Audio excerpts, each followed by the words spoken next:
Olá, meus irmãos, hoje é dia 1º de julho, estamos aí caminhando na 13ª semana do Tempo Comum. Com a graça de Deus, estou aqui para fazer a partilha da palavra. Já quero pedir ao Senhor que já vai nos abençoando cada dia desse mês de julho.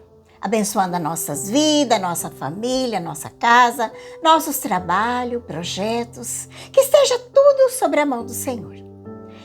As nossas vidas, que Jesus, Ele cuida de todos nós, cuida de cada um de nós. Você também que está aí hoje me acompanhando pela primeira vez, que está passando por aqui, seja também bem-vindos ao canal Vida em Cristo. Colocamos as nossas vidas na presença do Senhor e assim nós já pedimos que a Santíssima Trindade, Pai, Filho e Espírito Santo, já vai nos abençoando. A liturgia da igreja hoje traz para nós o Evangelho de São Mateus, lá do capítulo 8, do 23 ao 27. Nós estamos aí refletindo São Mateus.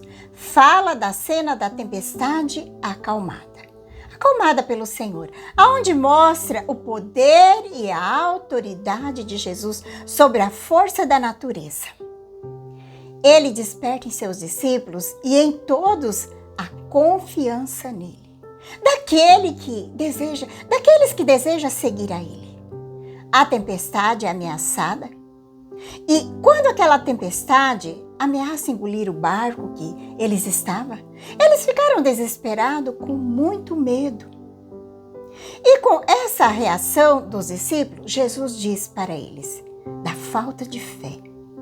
Porque, na verdade, quem quer seguir Jesus é preciso resistir os momentos das tempestades da vida, as dificuldades, as crises.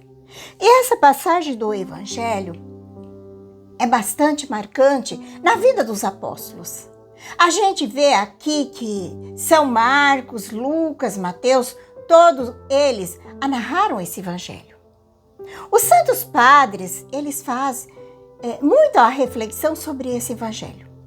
Eles dizem que, em primeiro lugar, eles vê nessa barca que navega nesse mar agitado pelas ondas, eles vê a igreja. A igreja que caminha neste mundo, como diz Santo Agostinho. Ele diz, entre perseguições deste mundo e as consolações de Deus. A gente vê que em toda a história da igreja, ela sempre teve dois tipos de agitação. A que sempre ela terá, e ela sempre terá. São agitações que vêm de fora, aquelas agitações que vêm de dentro dela mesma. As que vêm de fora, que a igreja sofreu e ainda sofre as perseguições até os dias de hoje. As ofensas, calúnias dos homens, a perseguição na igreja. E começou desde quando Cristo veio ao mundo. Logo que foi morto e logo também os discípulos foram perseguidos. Mataram Santo Estevão, mataram São Tiago Maior, ali em Jerusalém mesmo. E logo a igreja se espalhou para o mundo inteiro. Depois chega a ter Roma, chega a ter o norte da África, chega ao Oriente. É uma perseguição terrível do Império Romano O Império Romano, que era dono do mundo, perseguiu a igreja 250 anos. Isso diz a história que foram mais de 1000 mortes, que foram mártires de todas as formas.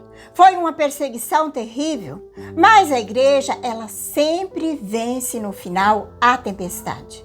A tempestade é acalmada.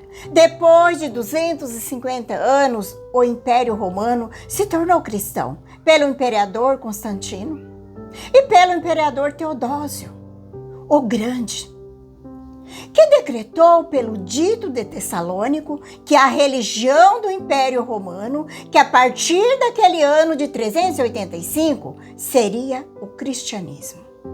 É como diz o escritor Daniel Rubens, que a espada do romano se curvou diante da cruz de Cristo.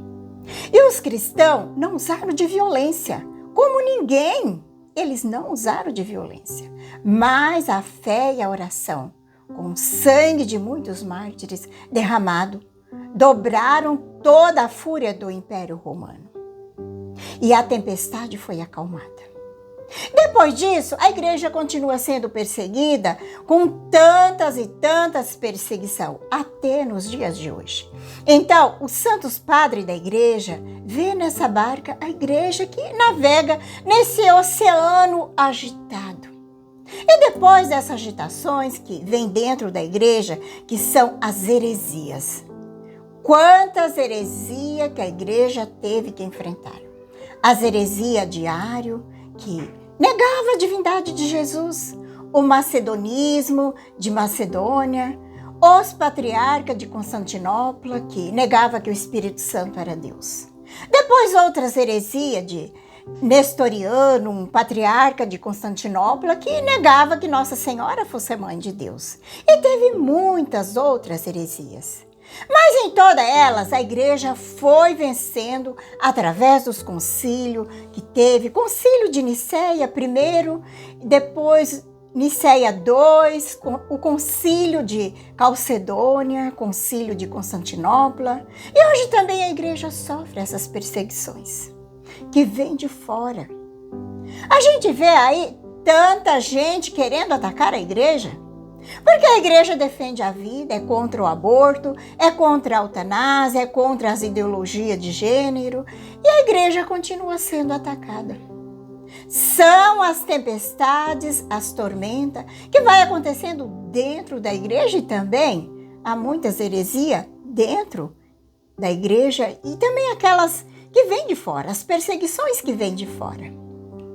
Também não queremos, nos adeter nesses assuntos, mas existe, como existe? Os santos padres também, eles vêem nessa barca como a nossa alma.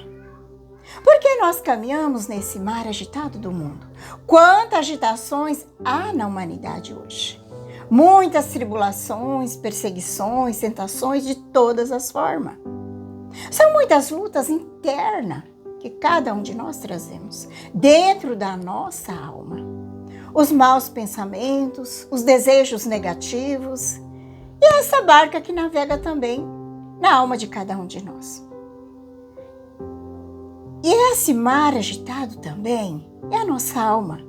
Uma coisa interessante que a gente vê é que Jesus dorme.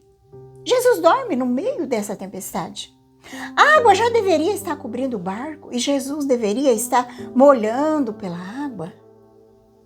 Mas o evangelista diz que ele dormia.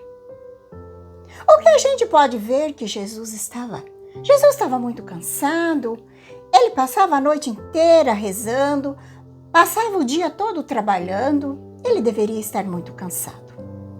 Mas também tem um outro pensamento que diz que ele dorme de propósito.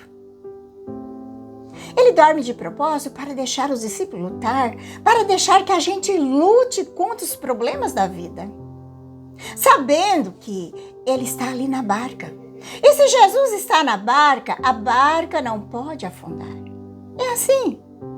A barquinha da nossa alma também. Ela não pode se afundar, porque Jesus está ali.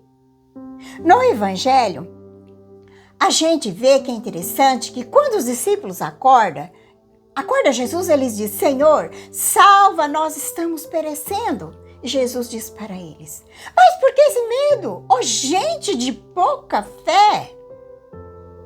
Meus irmãos, essa reflexão hoje é para nós também. É muito importante que no meio da tempestade da nossa vida, muitas vezes a gente fica desesperado. E Jesus pergunta hoje para mim e pergunta para você: por que esse medo? Ó, gente de pouca fé! Então, a nossa pouca fé, que faz com que a gente tenha medo no meio das tempestades da nossa vida. E a gente esquece que Jesus está conosco no barco da nossa vida. Que a gente não vai se afundar, porque Jesus está no nosso barco. E a gente precisa lutar muito pela fé. Pedimos hoje que o Senhor venha em socorro da nossa falta de fé. Que sejamos humildes como os apóstolos. Eles dizem: Senhor, eu creio, mas aumenta a minha fé. Te convido a pegar a palavra, o Evangelho está em São Mateus 8, de 23 ao 27. Rezemos pedindo que o Espírito Santo venha sobre nós e nos ilumine, que aumente a nossa fé. Vem, Espírito Santo, iluminar meu coração, para que eu possa ver as coisas que são de Deus. Vem, Espírito Santo, sobre a minha mente, para que eu possa compreender e entender aquilo que é de Deus. Vem, Espírito Santo, sobre a minha alma. Santifica tudo que penso, falo e faça, que tudo seja para a glória de Deus. Amém. Vamos então para o Santo Evangelho. Naquele tempo, Jesus entrou na barca e seus discípulos o acompanharam. Eis que houve uma grande tempestade no mar, de modo que a barca estava sendo coberta pelas ondas. Jesus, porém, dormia. Os discípulos aproximaram-se e acordaram, dizendo: Senhor, salva-nos, pois estamos perecendo. Jesus respondeu: Por que tendes tanto medo, homens fracos na fé? Então, levantando-se, ameaçou os ventos e o mar, fez uma grande calmaria. Os homens ficaram admirados e diziam: Quem é este homem que até os ventos e o mar lhe obedecem?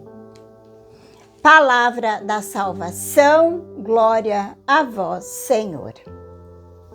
Agradeço pela sua companhia, um grande abraço a todos, que a paz de Jesus, o amor de Maria esteja no teu coração, um abençoado dia, que Deus Todo-Poderoso nos abençoe, em nome do Pai, do Filho e do Espírito Santo. Amém.